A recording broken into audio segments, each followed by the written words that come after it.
নারায়ণগঞ্জের কুতুবপুরে আওয়ামী দুশো হামলায় বিএনপি নেতাসহ ৩ জন আহত হয়েছে। ১৪ ফেব্রুয়ারি পবিত্র শবে বরাতের রাত আনুমানিক ৩টার দিকে পশ্চিম রসুলপুর এলাকায় এই ঘটনা ঘটে।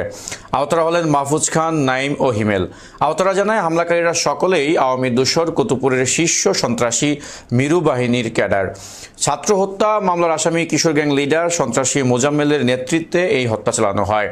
এ বিষয়ে মোজাম্মেল, রাতুল, রানা, কাউসার, হৃদয়, সোহাগ, কোখা, মুফাজ্জল, লালমিয়া সহ অজ্ঞাতনামা ১০ থেকে ১৫ জনকে আসামি করে ফতুল্লা মডেল থানায় একটি লিখিত অভিযোগ দায়ের করা হয়েছে। কেন মারলো ওরা? আমরা জানি না, আমরা আইসা খারাপ ছিলাম। তোমাদের সাথে পূর্বে আগে পরে কোনো ক্যাচাল ছিল তাদের সাথে? এদের সাথে আমাদের কোনো ক্যাচাল নাই। তাহলে শুধু শুধু তোমাকে মারলো? জি, আইসা আমাদের ঘুষা শুরু করছে কোনো কারণ ছাড়াই।